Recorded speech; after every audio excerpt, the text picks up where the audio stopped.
नमो अरिहन्ताणं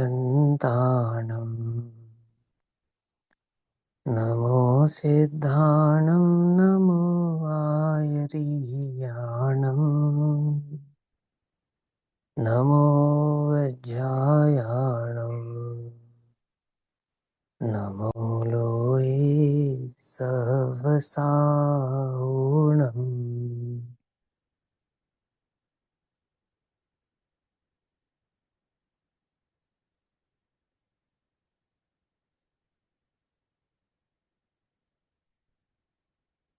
मंगलमय मंगलकरण गीत राग विज्ञान नमः ताहि जाते भई अरहंतादिमहा करिमंगल करहूँ महा ग्रंथ करनी को काज जाते मिले समाज सब पावे निज पद राज इस भव तरु का मूल एक जानहु मिथ्या भाव ताको करि निर्मूल अब करहु मोक्ष उपाय।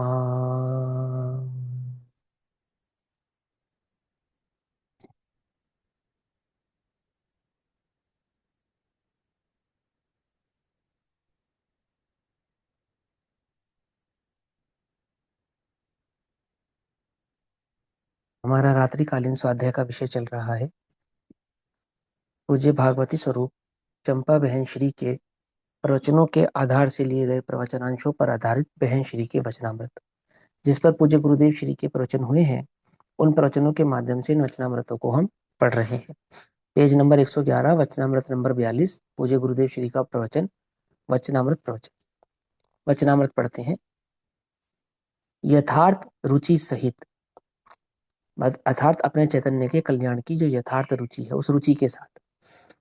रुचि तो जीव को अनादि से किसकी है? काम भोग बंधन की। यहाँ किसकी बात चल रही है? यहाँ यथार्थ रुचि चैतन्य के आत्मा के, अपने निज आत्मा के कल्याण की। यथार्थ रुचि सहित। मेरी आवाज ब्रेक तो नहीं हो रही ना? नेटवर्क इशू तो नहीं है?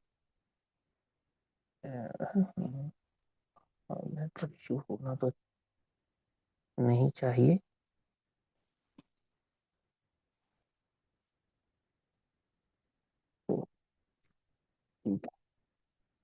हाँ, तो कहते हैं यथार्थ रुचि सहित शुभ भाव, वैराग्य एवं उपशम रस से सराबोर होते हैं।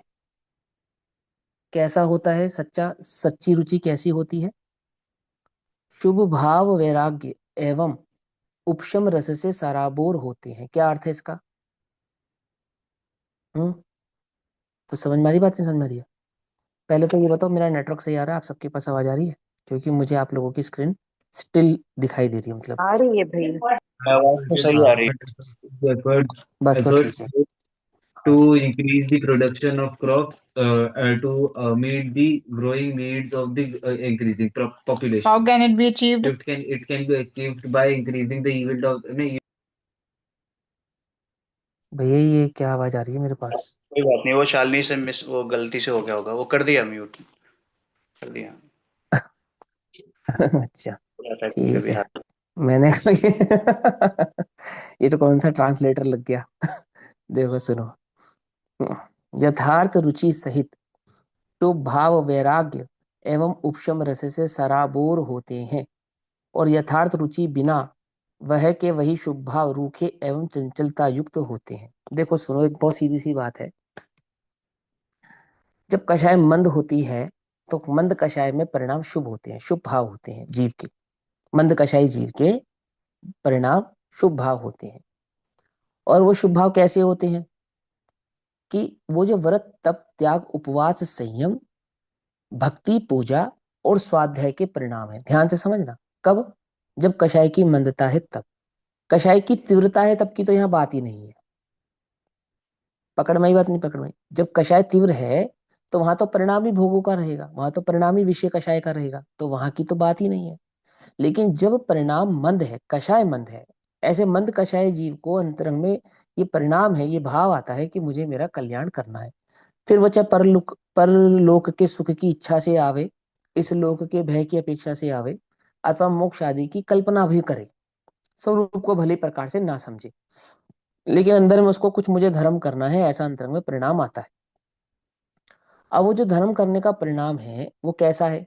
कि वो दान संबंधी है, व्रत संबंधी है, उपवास संबंधी है, पूजा संबंधी है, भक्ति संबंधी है और स्वाध्याय संबंधी भी है। समझना ध्यान से। आप ये मत समझो कि खाली आप ही स्वाध्याय करते हो। जब मैं अपने गुरुजी के संपर्क में नहीं था, मैं तब स्वाध्याय करता था, लेकिन क्या करता था? प्रथमान योग अथवा चरणान योग के ग्रंथों का स्वाध्याय करता था, बस। समझना ध्यान से। और हम लोग सभी अपने मित्र पक्ष को यदि देखें तो वो भी आपको अक्सर इस प्रकार के स्वाध्याय करते हुए दिखाई देंगे कि प्रथमान योग आदि ग्रंथों का स्वाध्याय करते हुए दिखाई देंगे, चरणान योग आदि ग्रंथों का स्वाध्याय करते हुए दिखाई देंगे, और कदाचित कर्म आदि की अपेक्षाओं से तत्वार सूत्र आदि को भी पढ़ते हुए दिखाई देंगे। ठीक है ना? ऐसा नहीं कि वे स्वाध्याय बिल्कुल ही नहीं करते, जीरो है, स्वाध्याय करते हैं, लेकिन स्वाध्याय की जो दृष्टि है, जो उसका वास्तविक नायक है, स्वाध्याय का नायक कौन है? निज चैतन्य प्रभु, वो नायक है उसका। पकड़ में ही बात नहीं? पकड़ में? ये उपन्यास का एक नायक होता है या नहीं होता है? पिक्चर का, फिल्म का एक नायक होता है ना, और एक खलनायक होता है। तो स्वाध्याय का जो वास्तविक नायक है वो कौन है? कि मेरा चैतन्य भगवान आत्मा उसका नायक है। और खलनायक कौन है? मेरा ही अज्ञान परिणाम। समझना ध्यान से। परद्रव्य नहीं, आठ कर्म नहीं, मेरे दुख के कारण वो आठ कर्म नहीं, मेरा अपना निजी अज्ञान का जो परिणाम है, वही वही मेरा कौन है? वास्तविक दुश्मन है। और मेरा जो ज्ञान स्वरूप है, ज्ञान स्वभाव है, वही वास्तव में मेरा अपना स्वरूप है जो सुखमय है। पकड़ में आती बात? नहीं पकड़ में आती? तो जब जीव का कषाय का परिणाम मंद होता है, परिणाम शुभ होते हैं, तो उस शुभ परिणामों में वर्तने वाला जितना भी परिणाम है, जितना भी, वो कैसा है? वो शुष्क है। क्या? उसका व्रत तप त्याग उपवास संयम भक्ति स्वाध्याय सब कैसा है? शुष्क है, फीका है, नीरस है। समझे नहीं समझे? ये समझो कि रस निकला हुआ फल है, ऐसा फल जिसका रस निकल चुका है। पकड़ में ही बात नहीं? पकड़ में है ना? एकदम छिलका है, कुछ नहीं है, शुष्क, खल, खल जैसा। खल समझते हो? जिसमें से तेल निकाल दिया जावे और बचा हुआ जो पदार्थ हो उसको खल, ऐसा है। खल में भी भले ही थोड़ी चिकनाहट हो, परंतु वो शुभ भाव तो एकदम रेत जैसा शुष्क ही है। कौन सा शुभ भाव? जिसका जिसकी धुरी निज चैतन्य भगवान आत्मा नहीं है, वो वाला शुभ परिणाम। और यहाँ कहते हैं कि जिसकी रुचि यथार्थ है, जिसको वास्तव में उस चैतन्य प्रभु को अपने आत्मा का अनुभव करने की अंतरंग में लगन लगी है। पकड़ में ही बात नहीं? पकड़ में? कौन से शुभ भाव की बात कर रहे हैं? वहां उस शुभ भाव की बात कर रहे हैं जहां उसने सात तत्वों के स्वरूप को श्री गुरु के द्वारा भली प्रकार से समझ लिया है ना? और उसको ये बात समझ में आ गई है कि आत्मा का अनुभव ही वास्तव में धर्म है। वो अनुभूति के साथ वर्तने वाला वो परिणाम, अनुभव का जो परिणाम है, वही धर्म है। और वो धर्म कैसे प्रकट होता है? कि निज चैतन्य भगवान आत्मा की दृष्टि से प्रकट होता है। ये बात उसको समझ में आ गई। अब जिसे ये बात समझ में आई, उसकी यथार्थ रुचि पूर्वक वो जो भी कार्य करेगा, कदाचित भक्ति भी करेगा, पूजन पाठ भी करेगा, संयम आदि में भी परिवर्तन करेगा, स्वाध्याय भी करेगा, ध्यान भी करेगा, चिंतन भी करेगा, नाना प्रकार के शुभ परिणाम उसको यथा योग्य होंगे, हुए बिना रहेंगे नहीं। ये बात तो पहले कह चुके। परंतु वो कैसे होंगे? कि वे सारे के सारे शुभ भाव वैराग्य, कैसे? शुष्क नहीं, वैराग्य। शुष्क कैसे होते हैं? शुष्क में तो अरति नाम की कषाय होती है, शुष्क में तो कापोतलेश्या होती है। समझ में आई बात? नहीं समझ? शुष्क परिणाम कैसा होता है? अंदर कुछ होता है, बाहर कुछ होता है। शुष्क परिणाम कैसा होता है? फड़फड़ाती लौ जैसा होता है। कभी मन लगता है, कभी नहीं लगता है, कभी अच्छा लगता है, कभी बोर हो जाता है, रोगी जैसा काल गवाता है। पकड़ में ही बात नहीं, पकड़ में। लेकिन ये कैसा, ये वैराग्यमय है। वैराग्य कैसा होता है? वैराग्य होता है निकषाय परिणाम, वैराग्य होता है आनंदमय परिणाम। पकड़ में आई बात नहीं, पकड़ में। वैराग्य माने उदासीन नहीं, वैराग्य माने आनंद, वैराग्य माने आनंद। पर द्रव्य की दृष्टि नहीं है, उस अपेक्षा से तो उदासीन है। आती बात समझ में नहीं आती? जिसकी हमें रुचि नहीं है उसे से तो हम उदासीन है। आती है बात समझ में? जैसे नीम से सब उदासीन है या नहीं? हम नीम है सब उदासीन है, कोई खाना नहीं चाहता, सबको पता कड़वा है एकदम, कोई मुंह में रखना भी नहीं चाहता। उदासीन है अर्थात उसकी दृष्टि नहीं है, उसका विकल्प नहीं है। जब तुम्हें व्यंजन का परिणाम आता है, भोजन का परिणाम आता है, रसों का परिणाम आता है, तब तुम्हें नीम याद आता है? नहीं याद आता। गजब हो गया। समझ में ही बात नहीं? समझ में आई? है ना, वो एक पदार्थ है ना। लेकिन कैसे है, हम उसके प्रति उदासीन है। जैसे मैं पर्सनली करेले से उदासीन हूं, समझे उदासीन है अर्थात हमें उसकी रुचि नहीं है। लेकिन चैतन्य की रुचि तो है ना। आई बात समझ में नहीं? पर पदार्थ की रुचि नहीं है तो क्या हुआ? चैतन्य की रुचि। वैराग्य, सच्चा वैराग्य किसे कहते हैं? सच्चा वैराग दुख में नहीं होता। सच्चे वैराग में उदासीन परिणति ऐसी नहीं होती, उदास है, दुखी है, व्याकुलित है, ऐसा नहीं। कैसा है? अरति कषाय नहीं, वहां तो चैतन्य का आनंद है, वैराग्यमय है, एवं उपशम रस से सराबोर। अब ये उपशम रस क्या होता है? अब उपशम रस के दो अर्थ होते हैं। सम्यक दर्शन हो जावे तो मिथ्यात्व का उपशम। समझ नहीं बात? जो मिथ्या परिणाम है ना, मिथ्यात्व, मिथ्यात्व नामक कषाय है या मिथ्यात्व नामक जो प्रकृति है, उसका उपशम। और सम्यक दर्शन प्रकट नहीं हुआ है, सम्यक सन्मुख है, तब उपशम रस क्या कहलाएगा? कि वहां चैतन्य की तो दृष्टि है और मिथ्यात्व संबंधी एकत्व भाव से अरुचिपना है। वहां जो भेद ज्ञान चल रहा है ना, भेद विज्ञान, भेद विज्ञान चल रहा है ना निरंतर, कि मैं चैतन्य प्रभु भगवान आत्मा हूं, पर द्रव्य मेरा स्वभाव नहीं है, मेरा स्वरूप नहीं है। वहां जो उपयोग बाहर से पर द्रव्य से हटा रहा है और चैतन्य की ओर ला रहा है, उस परिणाम का नाम है उपशम। समझ में ही बात नहीं? समझ में? उपशम माने दबा हुआ, या जिसको हम इग्नोर कर रहे हैं, जिसकी हम दृष्टि नहीं कर रहे हैं। कर्णन की अपेक्षा से वास्तविक उपशम परिणाम तो कौन सा कहलाएगा? वो जो सम्यक दर्शन प्रकट होने पर मिथ्यात्व प्रकृति का उपशम ना होगी, वो उपशम कहलाएगा। अनंत अनुबंधी कषाय का अभाव या उपशम, सो उपशम रस। रस क्यों कह रहे हैं उसको? क्योंकि इसमें कषाय का अभाव होने के कारण आनंद की लहर है। पकड़ में ही बात नहीं? पकड़ में? रस, रस, रस, रस जो शब्द है वो आनंद की सूचना देता है, मधुरता की सूचना देता है, वात्सल्य की सूचना देता है, शांति की सूचना देता है रस। समझ नहीं? जैसे कहते हैं शांत रस, वीर रस, ऐसा वैराग्य रस, उपशम रस। तो वीर रस में क्या होता है? उसमें वीरता की कहानी बोली जाती है, वीरता की कविताएं सुनाई जाती हैं, और फिर हमारा अंदर का शौर्य जाग उठता है। प्रेम रस में क्या होता है? प्रेम संबंधी परिणाम उत्पन्न होते हैं। और उपशम रस कैसा है? वो वैराग्यमय है, अर्थात वहां पर भाव से तो एकत्व भाव टूटता है और स्वभाव से एकत्वपना जुड़ता है। समझ में बात? ये है। तो यहाँ कहते हैं जिसको यथार्थ रुचि है, जिसको वास्तव में अपने चैतन्य की लगन है, उसकी बात है। उसको कैसा होता है? अब यहाँ तो वह समझो, व्यक्ति कहता है, जीव कहता है कि मुझे अपने चैतन्य का कल्याण करना है, और पांच इंद्रियों से, विषयों से भोग बुद्धि छूटती नहीं है। और उसको टोको ना तो कहता है तुम्हें तो चारित्र का पक्ष है, तुम्हें तो व्यवहार का पक्ष है, तुम तो व्यवहाराभासी हो।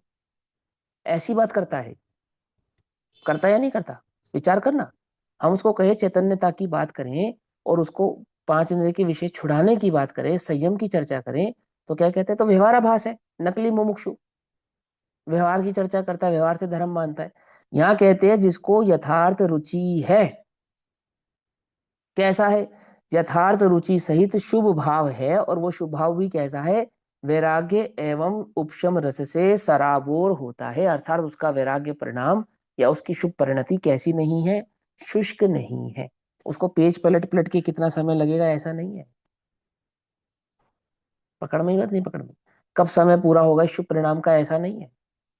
जेल में बैठे कैदी जैसा नहीं है, आनंदित है, जितना है, जहां है, जैसा है, आनंदित है। मजे में है। क्यों? क्योंकि वो स्वभाव की दृष्टि अथवा स्वभाव के आश्रय से है। लेकिन जिसको ऐसा नहीं है, उसके यथार्थ रुचि बिना, वह के वही शुभ भाव, वही के वही शुभ भाव। कौन से शुभ भाव? वो जो ज्ञानी को शुभ भाव हो रहे हैं, कौन कौन से? जो भक्ति के, दान के, पूजा के, उपवास के, संयम के, स्वाध्याय के, कोई भी शुभ भाव होंगे ना, वही के वही शुभ भाव। कैसे हैं? रूखे एवं चंचलता युक्त। चंचलता युक्त माने वो जेल में बैठे कैदी जैसे, कब छूटूं, कब छूटूं, कब छूटूं। अष्टानिका के 8 दिनों की गिनती उल्टी है, उसकी सीधी नहीं है। 10 लक्षण के 10 दिनों की गिनती उल्टी है। और 4 दिन की बात है भैया, बस। और 2 दिन की बात रह गई। ये शुष्क है। पकड़ में बात नहीं, पकड़ में, ये शुष्क है, चंचलता युक्त है। ऐसे होते हैं। देखो गुरुदेव क्या कहते हैं, यथार्थ रुचि सहित शुभ भाव वैराग्य एवं उपशम रस से सराबोर होते हैं। रस सराबोर होते हैं यानी कि भरा हुआ होता है, लबालब होता है उपशम रस से। क्या कहते हैं कि आत्मा अस्तित्व स्वरूप एक वस्तु है। अस्तित्व स्वरूप यानी कि एक द्रव्य है, उसका अस्तित्व है। आत्मा सत्तामय एक वस्तु है। उत्पाद व ध्रुव युक्त अनंत गुणात्मक असंख्यात प्रदेशी, वह एक द्रव्य है, एक वस्तु है। जगत में वह एक ही सर्वोत्कृष्ट स्वरूप तथा भगवान स्वरूप है। यदि कोई सर्वोत्कृष्ट वस्तु है, उपादेय करने योग्य है, समझने जानने और अनुभव करने योग्य है, तो अपना ही चैतन्य प्रभु है, अन्य कुछ और नहीं है। फिर कहते हैं परंतु बाह्य मिठास रुचि की ओट में। देखो ध्यान से समझो, बहुत ध्यान से समझो, ये हर एक स्वाध्याय जीव को बहुत अच्छे से समझ में आने वाली बात है। देखो गुण स्थान प्रमाण तो जितना तुम्हारा राग होगा होगा ही, जो तुम्हारी कषाय होगी सो तो होगी ही। उसमें तो आप भी कुछ नहीं कर सकते और हम भी कुछ नहीं कर सकते। जो बात जैसी है वह तो वैसी है ही ना। मिथ्यात की अवस्था में अथवा सम्यक सन्मुख मिथ्यात की अवस्था में जीव को जो कषाय जिस योग्यता से जैसी होनी है होती है, हो ही रही है, और होने से कोई टाल नहीं सकता। यहाँ तो बात उसकी है जिसको सच्चे स्वरूप की खबर हुई है, वो उस राग परिणति का पक्ष नहीं लेगा। ये समझो ध्यान से। पक्ष नहीं लेगा अर्थात क्या मतलब हुआ कि वो व्रत को धर्म नहीं मानेगा, लेकिन इसका मतलब ये नहीं है कि वो 5 इंद्रिय के विषयों में लिप्त रहेगा। ये अर्थ नहीं है उसका। आ रही बस हमने, उसने धर्म तो नहीं माना है, लेकिन अधर्म तो माना है। क्या कहा? वो 5 इंद्रिय के विषय का त्याग वो धर्म नहीं है, लेकिन 5 इंद्रिय की विषय की प्रवृत्ति वो दुखकर है, ऐसा तो स्वीकार किया है, या ऐसा भी स्वीकार नहीं किया है? उपयोग जो होगा, जो जीव का उपयोग है, छद्मस्त जीव का उपयोग है, वो एक बार में एक ही जगह तो प्रवृत्ति करेगा। अब आप जैसे तो हर कोई मल्टीटास्किंग होते नहीं ना, कि हम पढ़ भी लें और अन्य काम भी कर लें। क्या? ज्यादातर तो जीव एक ही जगह उपयोग को लगा सकते हैं, अन्य जगह नहीं लगा सकते।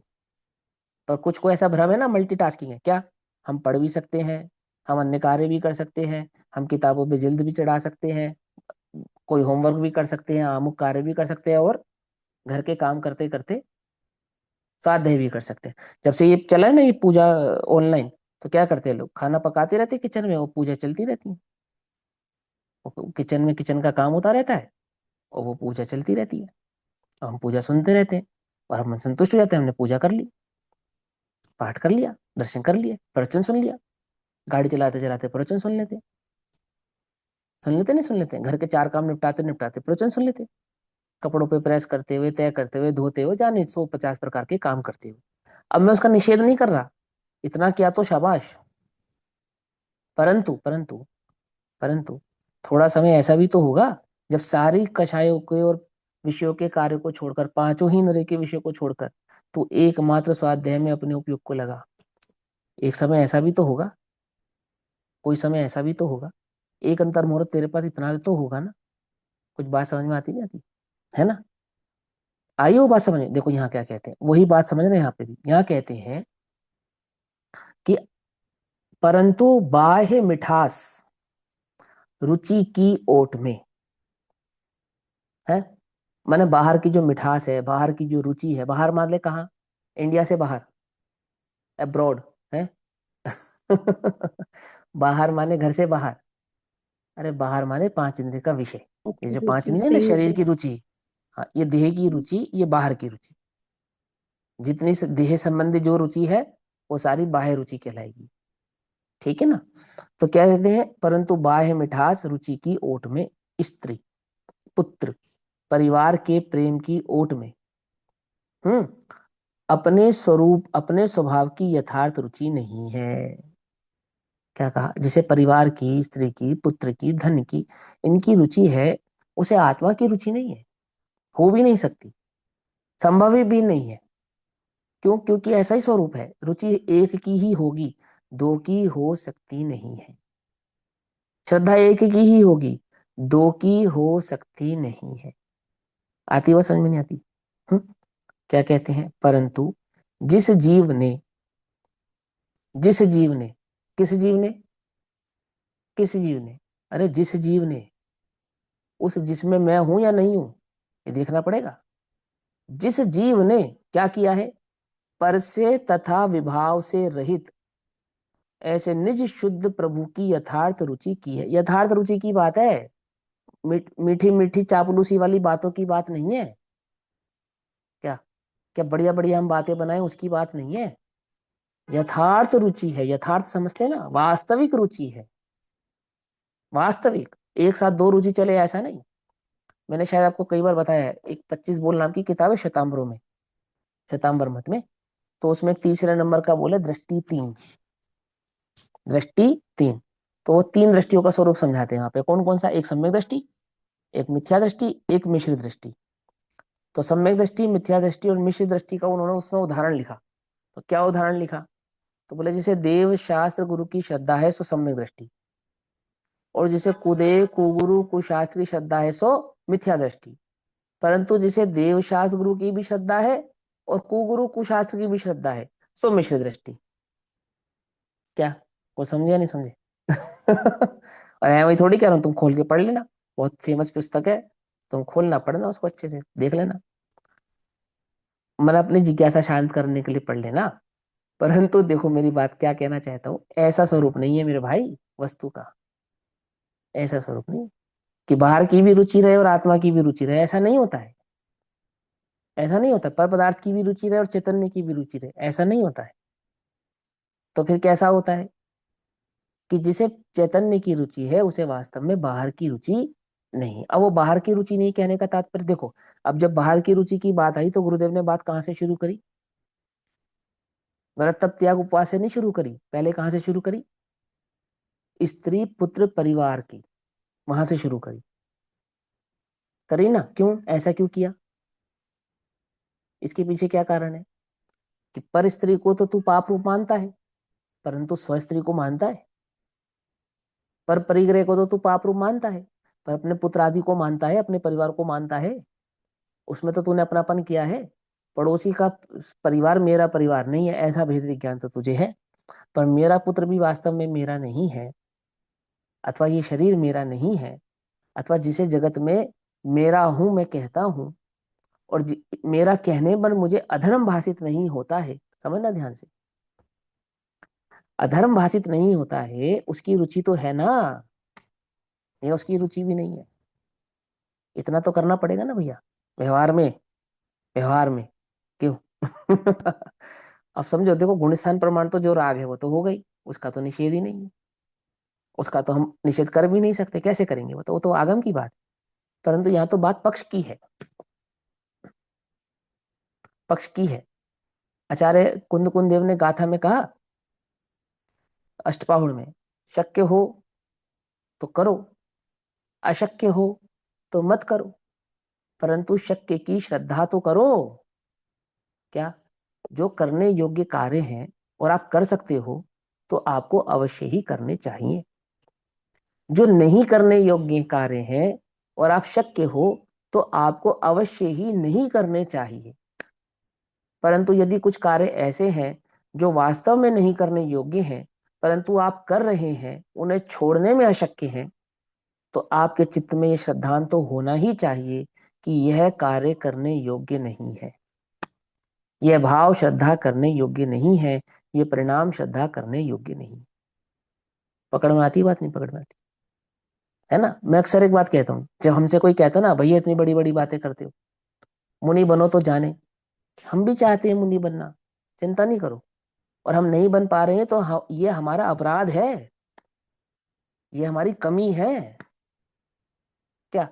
इसमें कोई हम सीना चौड़ा करके हम ये नहीं कह रहे कि हम नहीं कर सकते हैं तो क्योंकि उसमें धर्म नहीं है। अरे धर्म है, हम नहीं कर पा रहे हैं, हमें मालूम है। किसमें धर्म है? नगनता में धर्म नहीं, शुद्धोपयोग में धर्म।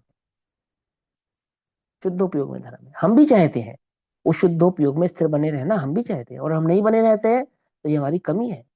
पांच इंद्रिय के विषय यदि हमसे नहीं छूटे हैं तो वो मेरे करने योग्य है ऐसा नहीं, वो मेरी कमी है, मेरी गलती है, मुझे नहीं करने चाहिए, वो मेरा पाप है, ये स्वीकार तो करो। उसकी ओट मत करो। क्या लिखा? ओट मत करो, ओट मत करो, उसकी रक्षा मत करो। अपने अशुभ परिणाम की, अपने विषय कषाय रूपी परिणामों की रक्षा मत करो। क्या रक्षा मत करो? अर्थात उन्हें डिफेंड मत करो कि गुण स्थान प्रमाण तो होते ही हैं, हम कौन सा भी मुनि हो गए हैं, हम कौन सा भी सम्यक दृष्टि हो गए हैं, और वो तो ऊंची भूमिका की बात है, आमुक की बात है, आमुक की बात है। ऐसा नहीं, ऐसा नहीं, ऐसा नहीं। हाँ, नहीं होने योग्य है, सच्ची बात है, नहीं करने योग्य। समझ में ही बात? नहीं समझ में? क्या आती है बात समझ में? देखो क्या कहते हैं, परंतु जिस जीव ने पर से तथा विभाव से, पर तथा विभाव दो चीजें उठाई ना, तो एक तो पर द्रव्य हो गया, वो हो गए पर, और विभाव कौन हो गया? अपने ही शुभाशुभ परिणाम, वो दोनों हो गए विभाव। ना कि मात्र अशुभ परिणाम, शुभ परिणाम भी क्या हो गए? विभाव। विभाव से रहित ऐसे निज शुद्ध प्रभु की यथार्थ रुचि की है, अर्थात जिसने अपने भगवान चैतन्य भगवान आत्मा की ही रुचि की है, जिसने क्षेम ज्ञान की रुचि नहीं की है, अन्य सब भावों की रुचि नहीं की है, जिसकी रुचि में एकमात्र है तो अपना निज चैतन्य गायक प्रभु ही है, जिसकी रुचि का विषय उसके, उससे कहते हैं। उसे जो शुभ भाव आए, आए बिना रहेगा नहीं। क्यों नहीं आए बिना रहेगा? क्योंकि चैतन्य की रुचि है और चैतन्य में स्थिरता नहीं है, तो जो अवस्था बनेगी वो शुभ भाव की बनेगी। समझ में आई बात? नहीं समझ में? चैतन्य की रुचि है और चैतन्य की स्थिरता नहीं है, ठीक? तो कौन सी क्या बनेगी बीच की स्थिति? वो शुभ भाव की स्थिति बनेगी। तो कहते हैं शुभ भाव आए, वे कैसे हैं? वैराग्य अर्थात राग की मंदता, और उपशम अर्थात आत्मा का शांत रस। पकड़ में बात? नहीं पकड़ में? कैसा है वो जो शुभ भाव है वो कैसा है? वो शुभ भाव वैराग्य, वैराग्यमय है। वैराग्य कैसा? वैराग्य अंतर बहिरंग दोनों प्रकार का वैराग्य है वहां पर। आती बात समझ में? नहीं आती? कैसा वैराग्य है? अब ऑप्शन नहीं है समझाने के लिए, तो ऐसे ही करना पड़ेगा कि बनारसी दाजी जैसी गठरी उठवानी पड़ेंगी अपने ही सामान की, समझे? जब समझाना पड़ेगा तो समझाने के लिए यही कहना पड़ेगा। पर सच्ची बात क्या है? सच्ची बात यह है कि वह परभाव की रुचि नहीं है, वो कोई क्रियात्मक दशा नहीं है, ठीक है ना? हाँ, क्रिया से उसको समझाते हैं कि उसको पांच इंद्रिय के विषयों की रुचि नहीं है ना, सप्त व्यसन तो उसके जीवन में है ही नहीं। और जो भी उसके जीवन में जितना भी राग रूप परिणाम परिणाम है ना, सो वह भी वैराग्य में है। जैसे पंडित टोडरमल जी ने के लिए कहा ना कि उनका, उनकी जो दशा है वो कैसी है? मुनि सम बहिवृत्ति जिनकी है, तो गृहस्थ। दो पुत्र हैं, गुमानी राम और क्या नाम है एक और पुत्र का? और गुमानी राम जी की चिट्ठी पढ़ी ना, इसलिए उनका नाम याद रह गया। चलो, दो पुत्र हैं, घर है बड़ा, 3-4 मंजिला घर है, नौकर चाकर है घर में, राजा के यहाँ पे नौकरी करते हैं। तो गृहस्थ है जीवन तो पूरा अच्छा खासा, लेकिन जीवन कैसा है? वैराग्य में ही है। मुनि सम भई वृत्ति जिनकी। अब बोलो, गृहस्थ में भी ऐसा जीवन है जैसे मानो मुनियों का जीवन हो। ना कि भले ही उनका गोपाल दास वरैया जी, बनारसी दास जी, दौलत राम जी, इनके सबके जीवन कैसे हैं? भैया भगवती दास जी, ये सब ग्रस्त होते। गुरुदेव अवरती कहते हैं ना अपने को, चौथे गुण अवरती। देखो जीवन, देखो कितना गजब है। अब किसी का तो कुछ ज्यादा, किसी का कुछ कम, लेकिन रुचि नहीं है किसकी? किसकी? पांच इंद्रिय के विषयों की। विषय तो है, ये समझना पड़ेगा। विषय तो है लेकिन विषय की रुचि नहीं है। अपने साथ गजब है, विषय हो चाहे ना हो, रुचि पूरी है। समझे नहीं समझे? भले ही विषय ना हो पर रुचि तो पूरी है, पक्ष तो पूरा ही है। यहाँ कहते हैं रुचि नहीं है, किसकी? वैराग्य अर्थात राग की मंदता। वैराग्य कैसा है उनका? अर्थात राग की मंदता। क्यों? क्योंकि सच्चा वैराग तो छठे सातवें गुण स्थान में है ना। अथवा अगर राग का शुरुआत भी माने, अंश भी माने, तो वो भी चौथे गुण स्थान में होगा, जहां अनंतानुबंधी का अभाव होगा। लेकिन यहाँ जो अनंतानुबंधी की मंदता हुई है, मंदता हुई है ना, और कैसी मंदता? जो वास्तविक आत्मा की रुचि से हुई है, वास्तव में चैतन्य की दृष्टि से हुई है, वास्तव में जिसे अपने आत्मा का कल्याण और अपने आत्मा के आधार से ही जिसने धर्म को स्वीकार किया है, ऐसे जीव की जो राग की मंदता हुई है। अंतर समझ में आ रहा है ना, जिसको हम सम्यक सन्मुख मिथ्या दृष्टि कहते हैं, ऐसे जीव की राग की मंदता और उपशम, अर्थात उपशम अर्थात आत्मा का शांत रस, अर्थात जिसे अपने चैतन्य का ही रस सुहाता है, जैसे चैतन्य की दृष्टि ही सुहाती, ऐसे ऐसे भाव से सराबोर होते हैं, ऐसे भाव से सराबोर होते हैं। यहाँ तो जरा सी कोई बात हो जावे तो साधर्मी से भी द्वेष हो जावे, कभी किसी से द्वेष हो जावे, कभी किसी से द्वेष हो जावे, है ना। अपने को कोई बात कोई कह देवे, स्वाध्याय संबंधी कोई कह देवे, उस बात का भी द्वेष हो जाता है, तो हमसे ज्यादा ज्ञानी बन रहे हो। जबकि शास्त्र में तो गाथा ही है, ज्ञानी से भी कोई भूल हो सकती है, और स्वीकार कर ले वे तो सम्यक दृष्टि है, और स्वीकार ना करे तो सम्यक दृष्टि, यदि सम्यक दृष्टि भी हो और आगम प्रमाण स्वीकार ना करे, तो उसी समय मिथ्या दृष्टि हो जावे। क्या षटखंडागम की गाथा है ये? समझ नहीं बात? तुरंत उसी समय मिथ्या दृष्टि है वो, यदि आगम के प्रमाण को स्वीकार ना करे तो। पकड़ में ये बात? नहीं पकड़ में, है ना। क्या कहते हैं? सराबोर होते हैं। कैसे सराबोर होते हैं? आत्मा का शांत रस। आत्मा का शांत रस कैसा है? अब अब वो शब्द नहीं है ना, इसलिए स्थूलता से समझाने पड़ते हैं सारे। ये स्थूल शब्द, ये बहुत स्थूल बातें हैं कि उसके जीवन में द्वेष नहीं है, अथवा पर संबंधी राग नहीं है, अथवा उसके जीवन में अनाचार नहीं है, अनीति नहीं है, ये बहुत स्थूल बात है। वास्तव में तो चैतन्य का रस है उसको, ये सूक्ष्म बात है। चैतन्य का रस होना दिखाई तो ऐसे ही देगा, लेकिन वास्तव में चैतन्य का रस है, सच में चैतन्य का रस है ना। जैसे सेठ सुदर्शन का मैं उदाहरण देता हूँ, तो उनको सूली पे चढ़ाया गया, आदि आदि परिणाम हुआ ना, रानी ने इनके ऊपर आरोप लगा दिया। अब ऐसा हो सकता है कि सूली का सिंहासन बाय चांस सेठ सुदर्शन का बन गया, तो सभी का बन जाए? जरूरी तो नहीं है, जरूरी तो नहीं है कि सभी का बन जाए। क्या लगता है आपको? नहीं बन सकता। सभी का बन जाए, सभी की अग्नि पानी बन जाए, ऐसा जरूरी नहीं है। सभी मुनिराजों के कोढ़ दूर हो जाए, ऐसा जरूरी नहीं है। क्या? कुछ बात समझ में आती है नहीं आती? सभी का उपसर्ग दूर हो जाए तो उपसर्ग केवली नहीं हो सकते फिर। उपसर्ग केवली किसे कहते हैं मालूम? उपसर्ग के काल में केवल ज्ञान प्राप्त करने वाले उपसर्ग केवली कहलाते हैं। उपसर्ग दूर होने के पश्चात नहीं, उपसर्ग के काल में। पकड़ में ही बात? नहीं पकड़ में, है ना। सभी के साथ चमत्कार घटित हो ऐसा जरूरी नहीं है, और सभी के साथ घटित हो ही जाए ऐसा भी जरूरी नहीं है। शास्त्र में साफ लिखा, आत्महत्या करने वाला जीव मिथ्या दृष्टि। राजा श्रेणी को मिथ्या दृष्टि माने या सम्यक दृष्टि माने? आत्महत्या करते समय मिथ्या दृष्टि, आगे पीछे सम्यक दृष्टि। बोलो भैया, सही है ना? कुछ बात समझ में नहीं? तो पचती है अपने कोई बात? नहीं समझे? मैं समझाता हूँ। जैसे मान के चलो, मैंने मैंने तुम पे क्रोध किया, और कह रहे भैया ऐसी ऐसी बातें करते, और बातें तो इतनी बड़ी बड़ी, और क्रोध किया। तो मैं तुमसे कहूँ, देखो भाई सुनो, मैं क्रोध से पहले सम्यक दृष्टि था, और क्रोध के बाद सम्यक दृष्टि हूँ, बस क्रोध के काल में मिथ्या दृष्टि हो गया था। तो तुम कह अरे कैसी बातें करते हो, ऐसा होता है क्या? मेरी बात समझ में नहीं?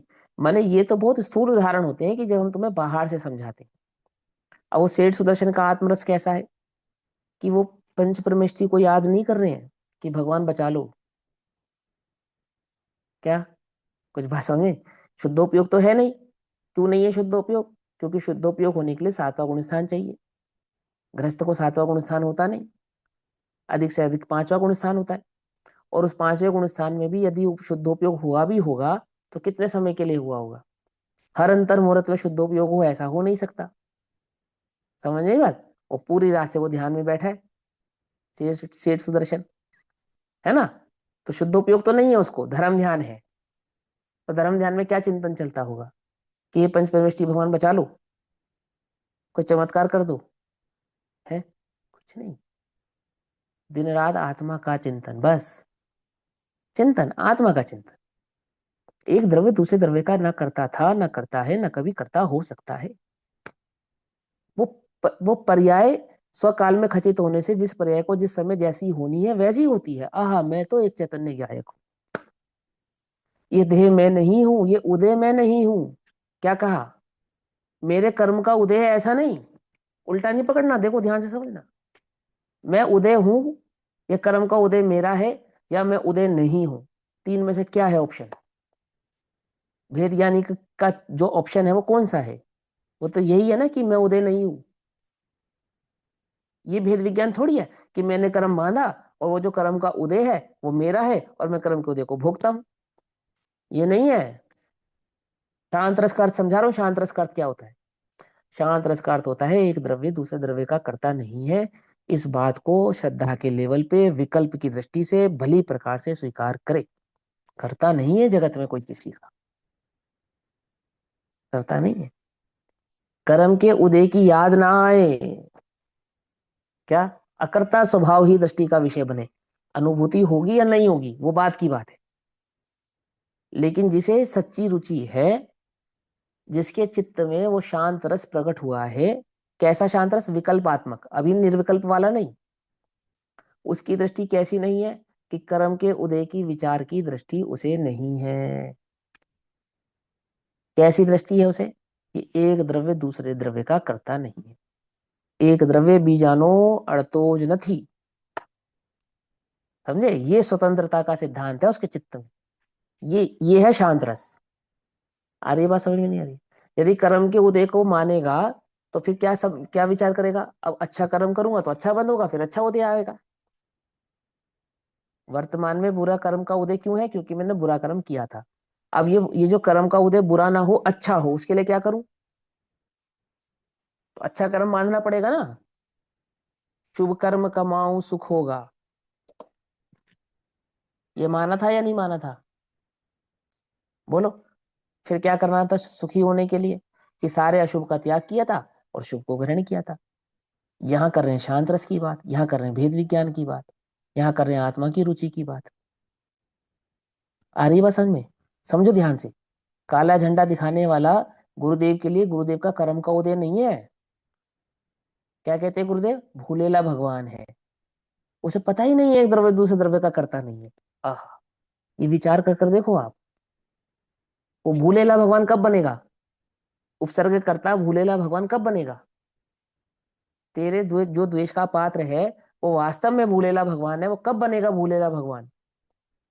जब तेरी चित्त में स्वतंत्रता का सिद्धांत व्यापक रूप से व्याप्त होगा तब बनेगा। जब मेरे चित्त में स्वतंत्रता का जो धर्म है, सिद्धांत है, जो विज्ञान है, मेरे चित्त में व्यापक रूप से होगा, तभी तो शांत रस होगा ना। कौन करे? कौन करे? कौन करे? किसका करे? अहो पुद्गल मेरा करता नहीं, मैं पुद्गल का करता नहीं। आती बात समझ में नहीं आती? कर्म का बंध, कर्म का उदय, कर्म की उदीरना, संयोग, ये तो पौद्गलिक है। पौद्गलिक है या नहीं है? और जीव पुद्गल का और पुद्गल जीव का करता है या नहीं है? बोलो, विचार करो। नहीं है। आती बात समझ में? शांत रस किसको कहते हैं? किसे कहते हैं? दुख के काल में कर्म के उदय को याद करना शांत रस नहीं, वो तो व्याकुलता का सूचक है। समझो। वो तो आकुलता की सूचना देने वाला है।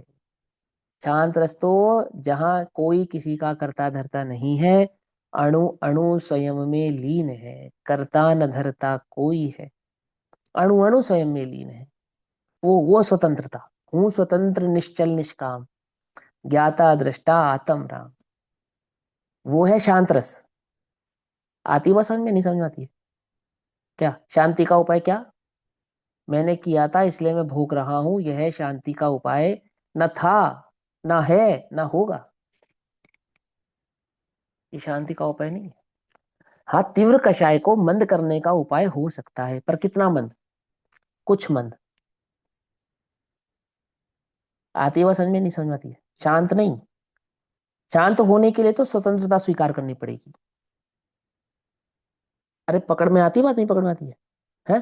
देखो क्या कहते हैं, शांत रस ऐसे भाव से सराबोर होते हैं। कौन? वो जो सच्ची रुचि वाले होते हैं वो, जिसे आनंद के निधान स्वरूप आत्मा की वस्तु स्वरूप की रुचि हुई। अब वस्तु का स्वरूप कैसा है बोलो? कर्ता कर्म संबंध वाला है या स्वतंत्र संबंध वाला है? स्वतंत्र संबंध वाला है। एक द्रव्य दूसरे द्रव्य का कर्ता नहीं, ऐसे संबंध वाला है। जीव पर द्रव्य का कर्ता नहीं, ऐसे संबंध वाला है। बड़ा अचंभा होता है मुझे जब वो लोग कहते हैं ना कि आत्मा शुभाशुभ भाव का कर्ता नहीं है, और कर्म के उदय में कर्म के उदय का विचार करो कि मैंने ही बांधे थे इसलिए मैं भोग रहा हूँ। कैसी बात कर रहे हो? तो दोगुली बात है क्या? समझ में बात नहीं समझ में? ऐसा नहीं, हाँ मैं स्वतंत्र हूँ, मैं स्वतंत्र था, वर्तमान में मैं दुखी हूं तो कर्म के उदय से नहीं, अपने अज्ञान से, अपने अज्ञान से दुखी। अज्ञान यानी मोह, मेरा मोह है ना जो मुझे दुखी कर रहा है। कौन सा मोह? कि मुझे ऐसा लगता है कि परद्रव्य मेरा कर्ता धरता है, अथवा मैं परद्रव्य का कर्ता धरता हूं। ये जो मेरी देह में एकत्व बुद्धि है, वास्तव में तो यह मेरे दुख का कारण है। आती बस समझ में नहीं थी? क्या है समय सार की 90 91 92 93 नंबर की गाथा है? क्या समझा रही है? क्या समझा रही है? ये समझा रही है कि वो कर्म के उदय से जीव का परिणमन होता है, अथवा जीव कौन से राग द्वेष का करता नहीं है। 90 91 92 93 नंबर की गाथें क्या समझाती हैं? कि भैया राग का करता आत्मा नहीं है। कौन से राग का करता आत्मा नहीं है? है? वो पुद्गल कर्म के उदय का करता आत्मा नहीं है, अपने अज्ञान का करता आत्मा है। ये कहती है वो गाथा, पड़ोस की टीका। समझ नहीं? बात नहीं समझ में? क्या कहा? मैं दुखी हूं कि हाँ हूं। क्यों हूं? कि पर द्रव्य के कारण नहीं।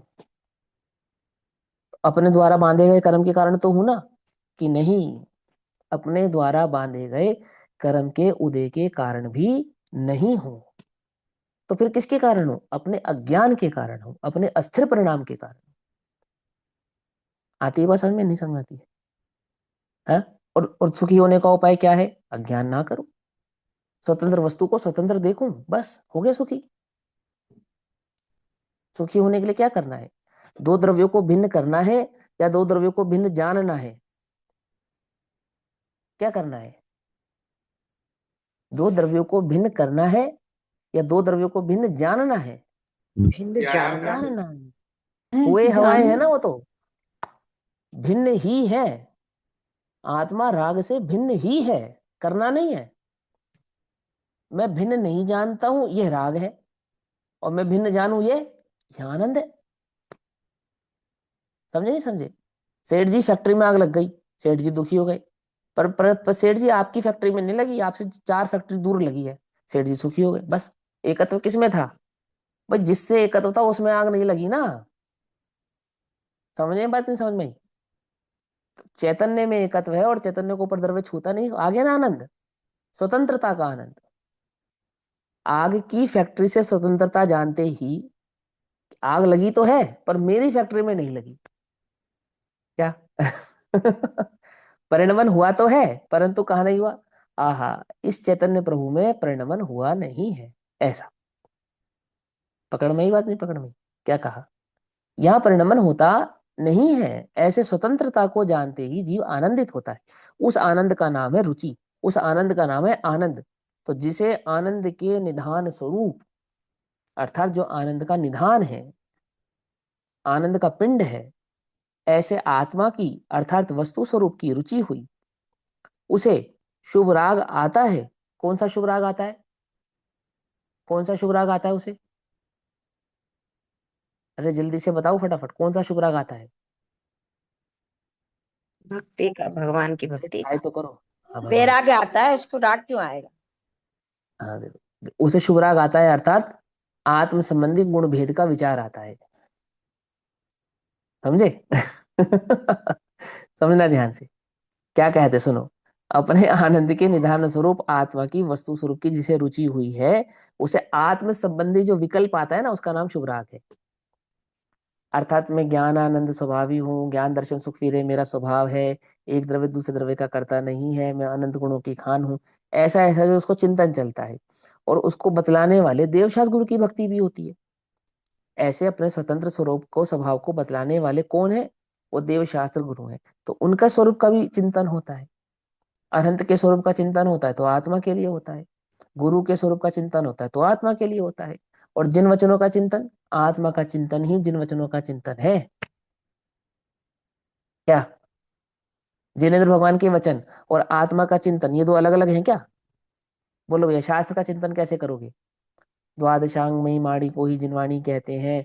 14 अंग, 11 12 अंग, 14 पूर्व, 14 प्रकीर्णक। ऐसे ऐसे ऐसे जिनवाणी का चिंतन करते हो क्या? कि समय सार में 9 अध्याय है, मोक्ष और प्रकाशक जी में 9 अध्याय है, और हमने वहां ऐसा पढ़ा था, वहां ऐसा पढ़ा, ऐसे करते क्या जिनवाणी का चिंतन? मिथ्यात्म नाश वे को, ज्ञान के प्रकाश वे को, आपा पर भास वे को, जिनवाणी स्तुति करने लगे।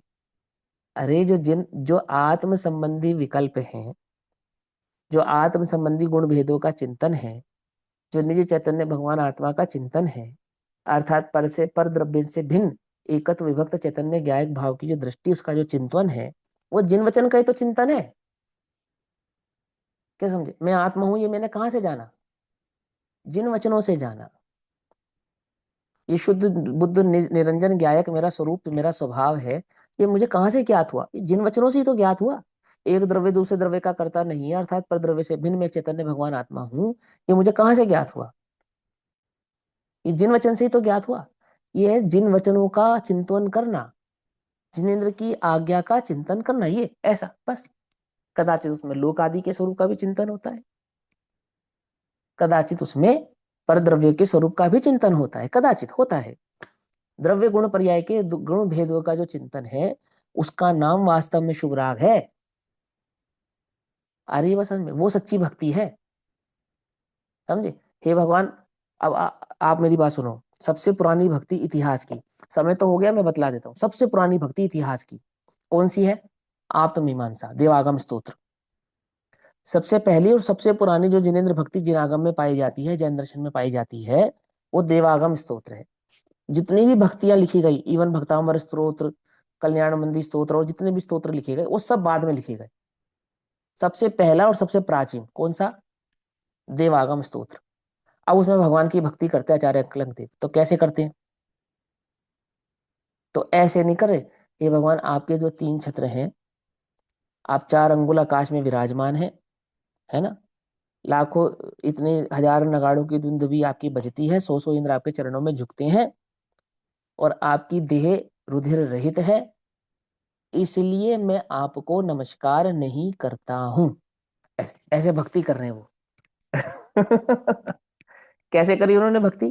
कि 3 छत्र है, 64 चंवर है, 100 इंद्र झुकते हैं, मल रहित देह है, 3 उंगल आप ऊपर विराजमान है, और इतने करोड़ नगाड़े उसमें बजते हैं, और आकाश में आप गमन करते हैं। इसके लिए मैं आपको नमस्कार नहीं करता हूं। बोले क्यों? बोले आकाश में तो पक्षी भी उड़ता है, और मल रहित देह तो देवों की भी होती है, और 3 छत्र और ये सब समोषण और ये जो रचनाएं, ये तो मायावियों की भी देखी जाती है। मैं इसके लिए आपको नमस्कार नहीं करता हूँ। तो फिर किसके लिए नमस्कार करता हूँ? आह, वीतरागता के। ये जो वीतरागता है ना, ये लक्षण, ये मुझे जगत में और कहीं नहीं दिखाई देता, इसके लिए मैं आपको नमस्कार करता हूँ। अब बोलो कैसी भक्ति है ये? बोलो भक्ति है या नहीं है? ये जिन वचनों का, चैतन्य का स्वरूप का चिंतन करना, आत्मा के गुण भेदों का चिंतन करना, एक द्रव्य दूसरे द्रव्य का करता नहीं है, इससे जो इस स्वरूप का जो चिंतन करना, ये जिनेन्द्र भक्ति है। ये जिनेन्द्र भक्ति है। ये शास्त्र भक्ति है। पकड़ में ही बात नहीं? पकड़ में? नगन दिगंबर मुनिराजों के स्वरूप का चिंतन करना, आहा, उनके शुद्धोपयोग का चिंतन करना ही वास्तव में मुनिराजों का चिंतन करना है, उनकी भक्ति है। आती बात समझ में? नहीं आती? आप नगन है इसके लिए नहीं, आप शुद्धोपयोगी हैं इसके लिए। आपने 3 कछाय चौकड़ी का अभाव किया है उसके लिए। अहो, कालांतर में आप उस सिद्ध पद को प्राप्त करेंगे। हे प्रभु, मैं आपको नमस्कार करता हूं। आप मेरे ही चैतन्य की एक अवस्था भाव रूप है। क्या? सब आत्मा की अवस्थाएं, आत्मा ही है शरण, है ना? आप मेरी ही आत्मा की एक अवस्था को प्रकट करते हैं। पंच परमेष्टि क्या करते हैं? मेरे ही चैतन्य भगवान आत्मा की एक अवस्था को प्रकट करते हैं। ये क्या है? ये भक्ति कहलाती है। इसे कहते हैं शुभ भाव, जो वैराग्य में शुभ भाव है। शुष्क नहीं है ये, आनंदित है, आनंद देने वाला है। आपकी भक्ति करता हूं तो मेरा रोग दूर हो जाता है, ऐसा नहीं है। ऐसा नहीं, आपकी भक्ति करने से मेरे बाल बच्चे सुखी रहते हैं, ऐसा नहीं, ऐसा नहीं। सांप का जहर उतर जाता है, अमुक कार्य हो जाता है, चोर चोर चोरी करना छोड़ देता है, ये सब नहीं। ये इसमें क्या दम है, इसमें क्या दम है? बात समझ में आती नहीं आती है? ये नहीं, चाहिए ही नहीं। जब मुझे देह ही नहीं चाहिए तो देह रोगी रहे या निरोगी रहे उससे मुझे क्या लेना देना? जिस केले का छिलका तुमने उतार के फेंक दिया, अब वो सड़े या सुरक्षित रहे उससे तुम्हें क्या लेना देना, ये बतलाओ। कुछ बात समझ में नहीं। जो छिलका, जो कचरा तुम अपने घर से बाहर फेंक आए हो, अब उसे कौन से डस्टबिन में जाना चाहिए? है, उसका क्या होना चाहिए? क्या होना चाहिए उसका? कि हमें उससे कोई लेना देना नहीं। जिस देह को मैंने अपनी दृष्टि में भिन्न जान लिया है, अब उसके रोग निरोग होने से मुझे क्या लाभ है? कोई लाभ है? कोई लाभ बोलो? वो 700 वर्ष तक मुनिराज जो कोढ़ सह रहे हैं, कैसे सह थोड़ी रहे हैं, जो देह को ही अपना नहीं माना। जिसने देह को ही अपना नहीं माना, उसने देह के रोग को अपना कैसे मान लिया? अरे देह ही रोग है जिसके लिए, वो देह की निरोगता की कामना करते नहीं है। क्या कहा? सुनो, तुम्हें अगले भाव में पुरुष पर्याय चाहिए नहीं चाहिए?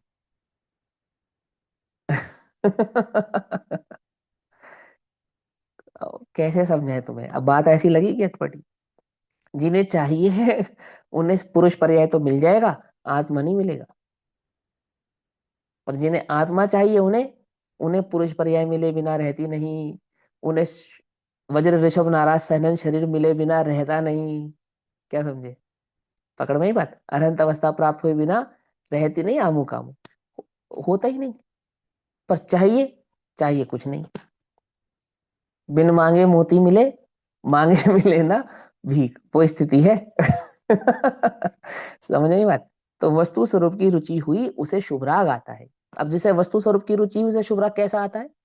वो जो आत्म संबंधी गुण भेदों का चिंतन है और देशवाद गुरु के स्वरूप का जो चिंतन है, वो माने द्रव्य गुण पर्याय के चिंतन का नाम वास्तव में शुभ राग है। ये समझ लो आप, अगर आपकी समझ में आ जाए तो। भक्ति जो होती है ना जिनेन्द्र की, वो ऐसे ही होती है। जो जाना दिया हंतम दब्बत गुणत पज्जयति। द्रव्य गुण पर्याय से जो भक्ति है वो वास्तव में अरिहंत भक्ति है। द्रव्य गुण पर्याय का जो चिंतन है वो वास्तव में शास्त्र का चिंतन है। और द्रव्य गुण पर्याय के आश्रय से जो शुद्धोपयोग की इच्छा है वो वास्तव में गुरु भक्ति है, वो वास्तव में मुनिराजों की भक्ति है। समझे? क्या नहीं समझे? किंतु राग वह मैं नहीं, है ना, ऐसा विरक्तता रूप वैराग्य तो साथ होता ही है। किसकी बात कर रहे हैं? ये मुनिराजों की बात कर रहे हैं क्या गुरुदेव? हैं? किसकी बात कर रहे हैं? जिसे चैतन्य की रुचि है उसकी बात कर रहे हैं। उस अवृति मिथ्या दृष्टि की बात कर रहे हैं, सम्यक दृष्टि की नहीं। जिसे चैतन्य की रुचि भर हुई है उसकी बात चल रही है। कैसा है? किंतु राग वह मैं नहीं, ऐसा विरक्तता रूप वैराग्य तो साथ होता ही है। शांत उपशम रस अर्थात अपना आत्मरस।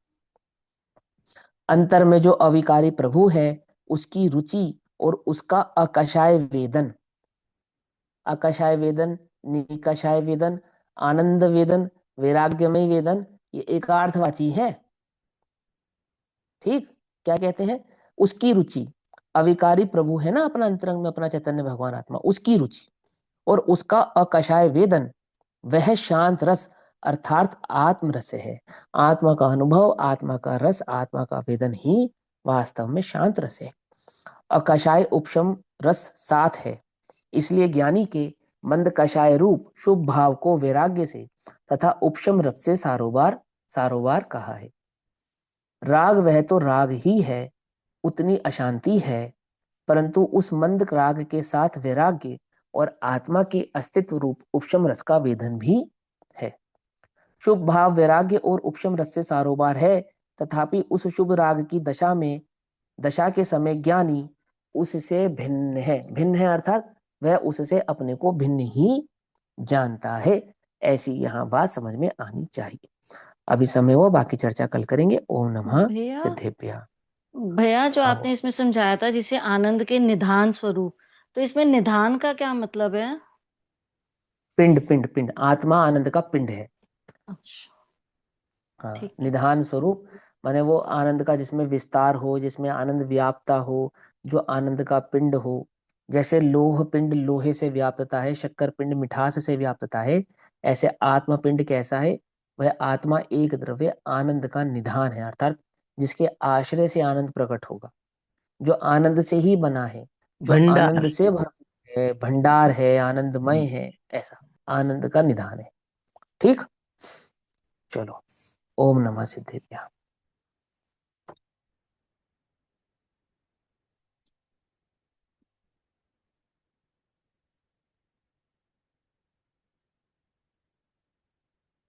निज निधि निज में बताई, यह अनंत उपकार है, उसके लिए जिनवाणी माँ को वंदना शत बार। नमो रियंताणु नमो सिद्धा नमो